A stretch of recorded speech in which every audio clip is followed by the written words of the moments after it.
5 miliar. Masya Allah. Banyak tidak? Banyak. Yang kedua, dunia dan seisinya. Masya Allah.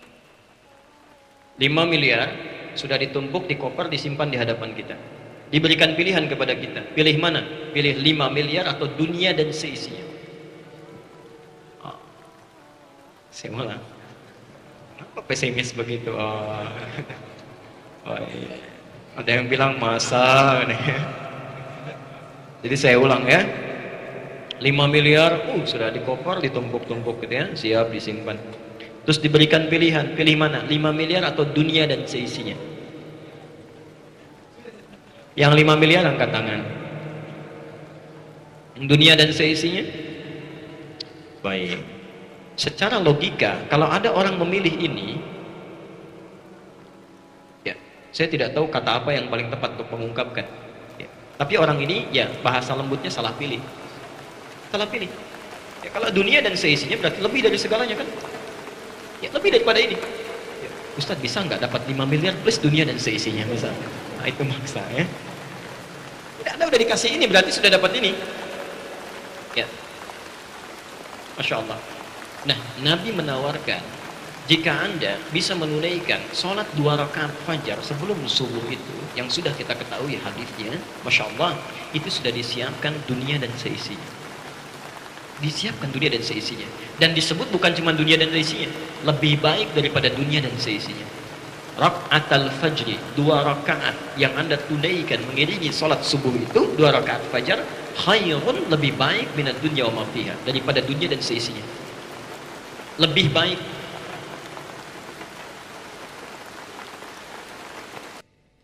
Nah, perhatikan kalimatnya.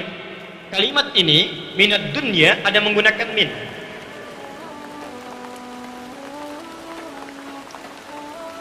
Ada kata minnya.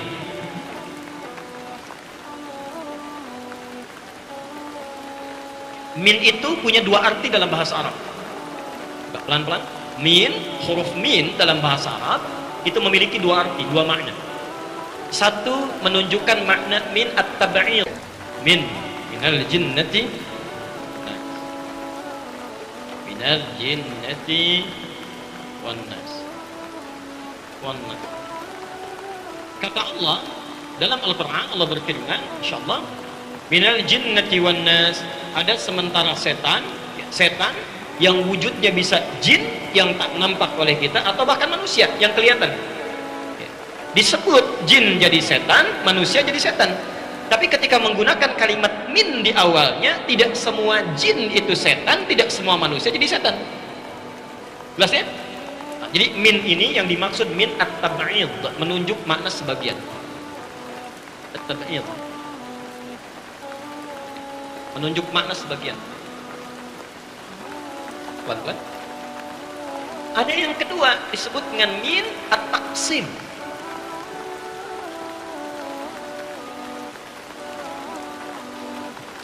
Bimakna al-muqaranah. Perbandingan. Perbandingan pada yang lebih baik. Pada yang lebih baik. Pelan-pelan. Misal, hadha an-naqal afdal min hadha. Pakai min. Hadha an-naqal, handphone yang ini afdal, lebih bagus min hadha, dari yang ini. Jadi ketika Anda menggunakan kalimat min pada 2 ini, ya 2 handphone ini, Anda sedang memperbandingkan sesuatu yang lebih baik. Masya Allah. Kalau tadi kita bandingkan, Anda misalnya jangankan 5 miliar, Anda inginkan dunia dan seisinya, ada yang lebih bagus dibandingkan dunia dan seisinya. Jadi kalaupun Anda dapatkan dunia dan seisinya seluruhnya, itu masih tidak sebanding dengan amalan ini. 2 rakaat fajar. 2 rakaat fajar. Ya, jadi pertama, hadis ini ingin menunjukkan pahala yang sangat besar, bahwa sholat ini sekalipun cuma sholat sunnah, tapi nilai pahalanya itu lebih banyak, lebih bagus dibandingkan Anda memiliki semua dunia dan seisinya. Tuh. Anda yang punya misalnya zakat permai saja segini punya Anda misalnya, bisa pakai nggak? Silahkan tuh, mobil sedunia punya Anda, mobilnya aja tuh, bisa pakai nggak? Capek itu hidupnya, capek ya. Jadi buat apa nyanyi-nyanyi dunia? Jadi orang yang terbiasa menunaikan salat fajar, 2 rakaat fajar, maaf, artinya orang ini sudah mendapatkan bekal lebih daripada dunia dan seisinya untuk pulang. Dan ini akan dicari, hati-hati ya. Nanti saat hisab, insya Allah kita saksikan bersama, saat hisab di akhirat nanti, yang pertama dihisab amalan fardu, salat dulu. Kalau yang wajib-wajib sudah selesai, Anda kurang amalan, itu nanti akan dicari yang sunnah. Dicari yang sunnah. Nah, peluang ibadah sunnah terbaik yang banyak pahalanya, diantaranya ini. Ya. Jadi kalau Anda tidak pernah tertinggal salat fajar, itu sekali salat fajar lebih baik daripada dunia dan seisinya. 2 kali lebih baik daripada dunia dan seisinya. Ketika Anda diwafatkan, hilang amal wajibnya, fardunya selesai, dihisab tuntas kurang amalan, maka ini akan memberatkan mizan. Berat. Amalan sunnah lain barangkali sedikit naiknya. Begitu ini, Allah, tingginya luar biasa. Jelas di sini?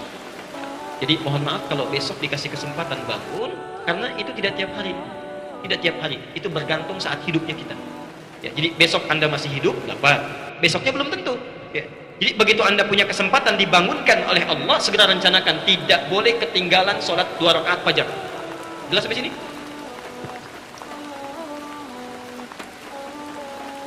Yang masih bangunnya kesiangan besok, mudah-mudahan diberikan pintu hidayah oleh Allah.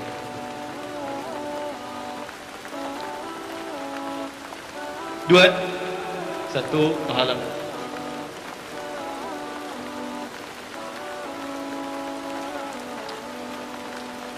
Ini ada handphone 1, kepegang tidak? Pegang. Handphone 2 kepegang? Ya. Handphone 200 kepegang nggak? Tidak. Baik, perhatikan. Ini ada satu makna yang sangat penting di hadis ini. Yang dimaksud dunia dan seisinya bukan sebatas pahala yang sangat banyak, tapi Allah akan memberikan karunia yang besar kepada kita untuk menundukkan dunia dalam pandangan kita. Itu maksudnya. Jadi kalau orang terbiasa menunaikan salat fajar, maka sikap hidupnya akan mencari dunia untuk sekedar kebutuhannya saja. Dunia ditundukkan. Jadi orang ini tidak disibukkan hidupnya untuk mencari dunia. Nafsunya ditekan, sifat takwanya muncul.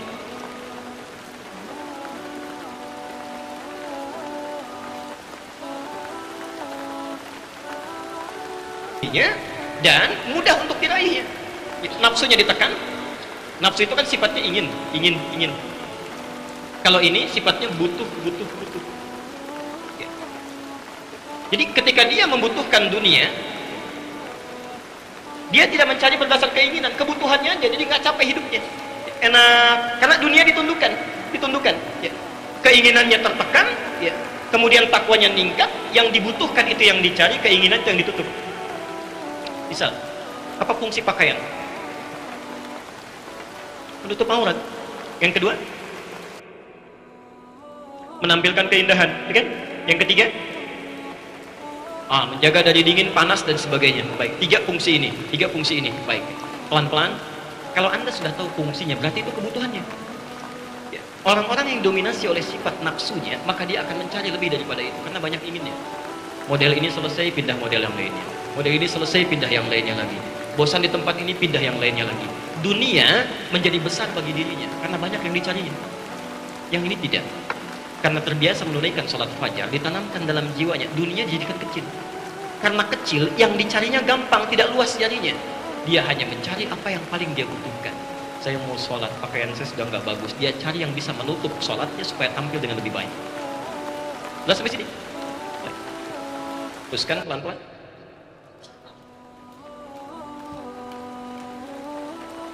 Jadi pilih mana? Dunia dan seisinya atau uang 5 miliar? Alhamdulillah, belum tentu itu. Jangankan 5 miliar, 500 ribu aja. Mungkin yang terakhir, DKM Masjid coba bikin 2 undangan terpisah ya. Untuk besok subuh, sebarkan hadis ini. Sebarkan SMS, sebarkan. Ya, dimanapun Anda, ya Anda yang datang dari mana saja, silakan ketik SMS, sebarkan, bikin undangan semi formal lah. Yang sholat subuh ya di masjid kami, insya Allah kalau menunaikan dengan 2 rakaat subuhnya, masing-masing insya Allah akan mendapatkan dunia dan seisinya. Dicek berapa yang datang. Hari kedua, Anda SMS lagi. Yang sholat subuh di masjid kami, alisan misalnya bikin, insya Allah masing-masing dapat 500 ribu. Baik ya. Adzan subuh 4.18, kira-kira datang jam berapa tuh? Yang penting kan? Masjid. Karena seringkali ada orang yang baca hadisnya tidak sampai tuntas, nggak sampai tuntas. Misal hadis pertama di Al-Bukhari nomor hadis 731, kita lihat ini sering sekali marak disampaikan, afdalu salatil mar'i fi baitihi ilal maktubah. Ya. Sebaik-baiknya salat seseorang tunaikan di rumahnya kecuali salat fardu. Ya. Pernah dengar hadis ini? Baik. Tapi Anda jangan sampai lupa, Nabi sendiri memberi keterangan, wa baiti huna, dan rumahku ada di sini. Baik. Rumah Nabi ada di mana? Di masjid. Di masjid. Masya Allah. Ya. Jadi Rasulullah itu kenapa banyak menunaikan salat sunnahnya di rumahnya, dari mulai tahajudnya, qiyamnya, salat-salat rawatibnya, mutlaknya bisa dikerjakan di rumah, beliau kerjakan di rumah karena memang rumahnya dekat dengan masjid. Artinya bila rumah Anda dekat dengan masjid, maka yang terbaik 2 rakaat fajarnya jangan tunaikan di masjid, tunaikan di rumah. Jelas sampai sini? Tapi bila rumah Anda sekiranya jauh dari masjid, jangan maksa di rumah, tunaikan di masjid. Ya, kalau ingin subuhan di masjid, misal Anda dari Lebak Bulus misalnya, mau datang ke sini, ada kajian di Al Ihsan subuh, saya mau kejar ke sana. Sunnah nabinya sholat 2 rakaat fajar di rumah, sholat dulu di rumah. Nyampe sini jam berapa datangnya? Kita ketinggalan segalanya gitu ya. Baik, jelas sampai sini? Nah, jadi jangan jadi perdebatan lagi ya. Baik.